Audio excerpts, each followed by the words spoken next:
Friends, welcome back to my channel. என்னோடய சேனலை subscribe பண்ணாமல் பார்த்துட்ருக்கீங்கன்னா சப்ஸ்கிரைப் பண்ணிக்கோங்க. அப்படியே பெல் ஐக்கானே கிளிக் பண்ணிக்கோங்க. நாம் இன்றைக்கி 1/2 kg பிளாக் ஃபாரஸ்ட் கேக் ஒரு நியூ டிசைன் தாங்க பார்க்க போகிறோம். 1/2 kg டின்னில் பட்டர் ஷீட் போட்டு ஆயில் அப்ளை பண்ணி எடுத்துக்கலாம். டின் ரெடியாக இருக்குங்க. நெக்ஸ்ட்டு 1/2 கப் பவுடர் சுகர் எடுத்துக்கோங்க. அதே 1/2 கப்பில் மைதா மாவு எடுத்துக்கோங்க. மைதா மாவு எடுத்த அப்புறம் அதுலேருந்து 2 டேபிள் ஸ்பூன் மாவு நம்ம தனியாக எடுத்துக்கலாம். அதுக்கு பதிலாக நாம் 2 டேபிள் ஸ்பூன் கோகோ பவுடர் அது கூட சேர்த்துக்கலாங்க. இப்போ 2 டேபிள் ஸ்பூன் மாவு எடுத்தாச்சு.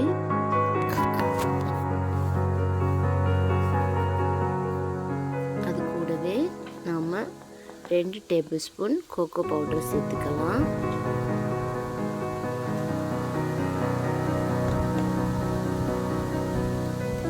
கோகோ பவுடர் 2 டேபிள் ஸ்பூன், அது கூடவே மைதா மாவு, இது எல்லாம் சேர்த்து 1/2 கப் எடுத்துக்கிறோம். அது கூடவே 1/2 teaspoon baking powder, 1/4 teaspoon baking soda, இது ரெண்டையும் சேர்த்து ஒரு விஸ்க் வச்சு நல்லா மிக்ஸ் பண்ணிவிட்டு நல்லா சளிச்சு எடுத்துக்கோங்க. சளிச்சு எடுத்து நல்லா மிக்ஸ் பண்ணிக்கலாம். அப்போ தான் கோகோ பவுடர் மாவு கூட சேர்ந்து நல்லா மிக்ஸ் ஆகும். க்ளீனான பவுலில் 2 முட்டை எடுத்துருக்கலாம். ஃப்ரிட்ஜில் வைக்காத முட்டை எடுத்துக்கோங்க. அப்போ தான் நல்லா அதை பீட் பண்ணும்போது நல்லா பொங்கி வரும். ஃப்ரிட்ஜில் வச்ச முட்டையாக இருந்தால் நீங்கள் ஒரு 1 hour முன்னாடி எடுத்து வெளியில் வச்சுக்கோங்க. அது கூடவே 1 பிஞ்ச் உப்பு சேர்த்துக்கோங்க. 1 டீஸ்பூன் வெனிலா எசன்ஸ். இந்த பீட்டரை ஃபஸ்ட்டு ஸ்பீடில் வச்சு நல்லா பீட் பண்ணிக்கலாம்.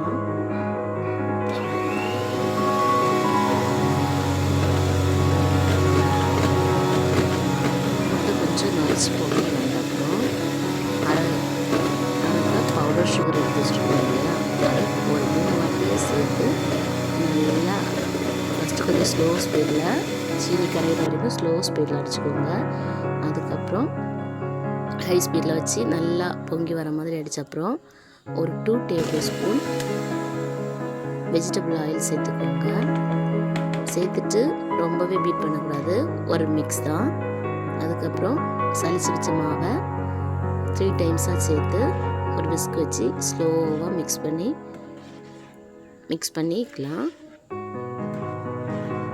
ரொம்ப ஸ்லோவாக பண்ணணுங்க. ஸ்பீடாக பண்ணோன்னா ஓவர் மிக்ஸ் ஆயிடும். ரொம்ப ஸ்லோவாக பண்ணிக்கோங்க.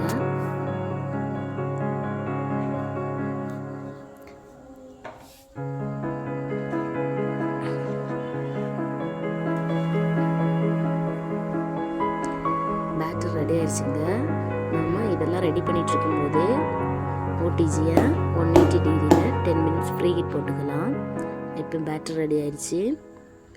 180 டிகிரியில் 35 மினிட்ஸ் வச்சு நம்ம பேக் பண்ணி எடுத்தாச்சு. Cake ready. 3 பீசஸாக ஸ்லைஸ் பண்ணிக்கலாம். கேக் போர்டில் க்ரீம் அப்ளை பண்ணிக்கலாம். இது எதுக்காக அப்ளை பண்ணுறோன்னா, நம்ம வெளியில் கொண்டு போகும்போது ட்ராவலில் கேக் கீழே விழுந்துடாமல் இருக்கிறதுக்காக தான் பேஸில் நம்ம கொஞ்சமாக க்ரீம் அப்ளை பண்ணுறோம். ஃபஸ்ட் லேயர் கேக், அதுக்கு மேலே நம்ம சுகர் சிரப் ஆட் பண்ணிக்கலாம். அதுக்கு மேலே க்ரீம் அப்ளை பண்ணிவிட்டு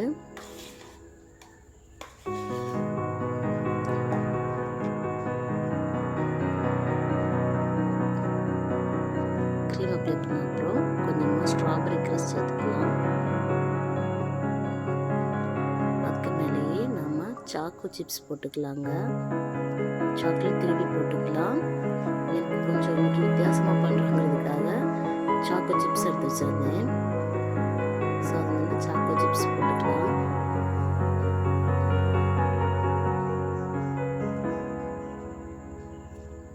நெக்ஸ்ட் லேயரும் இதே மாதிரி நெக்ஸ்ட் லேயர் கேக், அதுக்கப்புறம் சுகர் சிரப், அதுக்கப்புறம் க்ரீம், அதுக்கப்புறம் ஸ்ட்ராபெரி க்ரஷ், சாக்கோ சிப்ஸ். நம்ம வந்து 3 லேயர்ஸும் நம்ம அரேஞ்ச் பண்ணி எடுத்துக்கலாம்.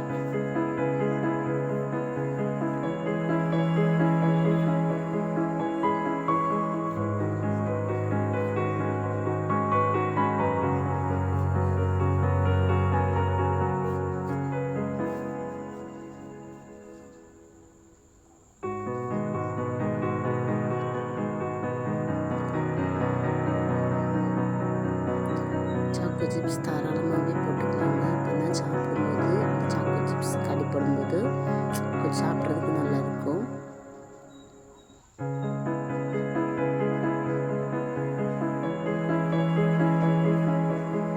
இப்போ 3 லேயர்ஸும் அரேஞ்ச் பண்ணியாச்சு. இனி நம்ம மேலே லேயரில் சுகர் சிரப் ஆட் பண்ணிவிட்டு க்ரம் கோட்டிங் பண்ணிக்கலாம்.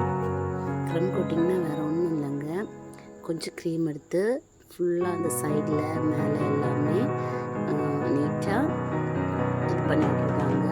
ஏன்னா அதில் சைடில் இருக்க க்ரம்ஸ் எல்லாம் இலகி வராமல் இருக்கிறதுக்காக. சுற்றி லைட்டாக க்ரீம் அப்ளை பண்ணிவிட்டு ஒரு 15 மினிட்ஸ் நம்ம ஃப்ரிட்ஜில் வச்சு எடுத்துக்கலாம்.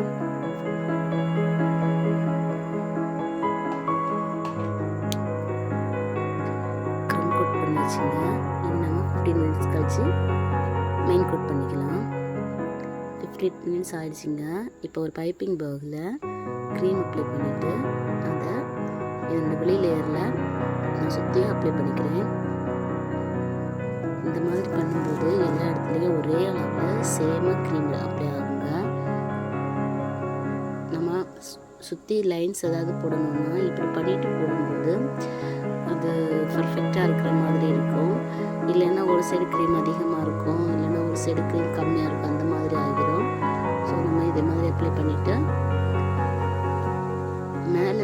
மேலே வந்து ரெண்டாவது பண்ணிக்கலாங்க. சைடை மட்டும் ஃபஸ்ட்டு கிளியர் பண்ணிவிட்டு லாஸ்ட்டில் மேலே இது பண்ணிக்கலாம்.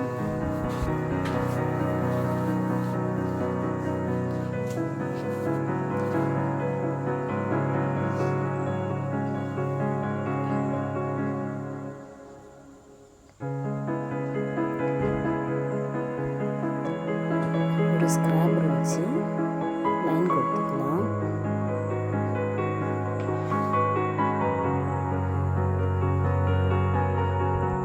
சாக்லேட் கனாஸ் ரெடி பண்ணி வச்சு அதை நம்ம மேலே ட்ரிப்பிங்ஸ் மாதிரி கொடுத்துக்கலாங்க.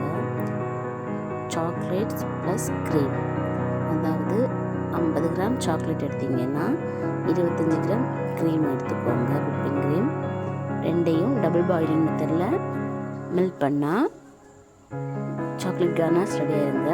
அதை நாம் அப்ளை பண்ணிக்கலாம். மேலே ஹாப்பி பர்த்டேன்னு எழுதிக்கலாம்.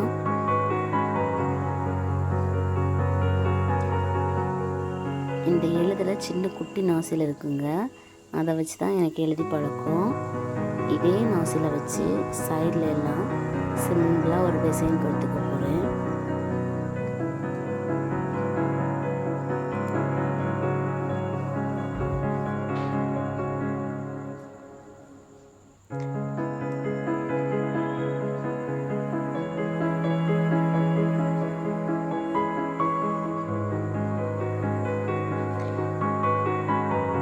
சிம்பிளாக ஒரு டிசைன் கொடுத்து ஃபினிஷ் பண்ணி எடுத்துக்கலாங்க.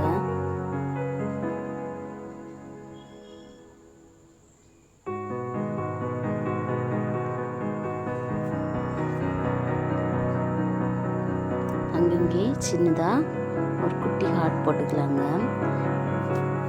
என்னோட கஸ்டமர் பார்த்தீங்கன்னா அவங்க ஹஸ்பண்ட்காக கேட்டது, ஹஸ்பண்டோட பர்த்டேக்காக கேட்டிருந்தாங்க. ஸோ அவங்களுடைய அன்பை வெளிப்படுத்துகிற விதமாக ஹாப்பி பர்த்டே அவங்க நேம் எழுதிட்டு அதுக்கு பக்கத்துலேயே குட்டி குட்டி ஹார்ட்ஸ் போட்டு அங்கங்கேயா கொஞ்சமாக ஸ்ப்ரிங்கிள்ஸ் சேர்த்துருக்கீங்க. ஃபைனல் லுக் ரெடி ஆயிடுச்சுங்க. உங்களுக்கு இந்த டிசைன் சிம்பிளாக ஒரு பிளாக் ஃபாரஸ்ட் கேக் டிசைன் பிடிச்சிருக்குன்னு நினைக்கிறேன். பிடிச்சிருந்தா லைக் பண்ணுங்கள், ஷேர் பண்ணுங்கள், கமெண்ட் பண்ணுங்கள். அப்படியே என்னோடய சேனலை சப்ஸ்கிரைப் பண்ணி என்னோடய சேனலை சப்போர்ட் பண்ணுங்கள் ஃப்ரெண்ட்ஸ். Thank you so much. எல்லா வீடியோவையும் கண்டினியூஸாக பாருங்கள், உங்களுக்கு பிடிக்கும். தேங்க்யூ.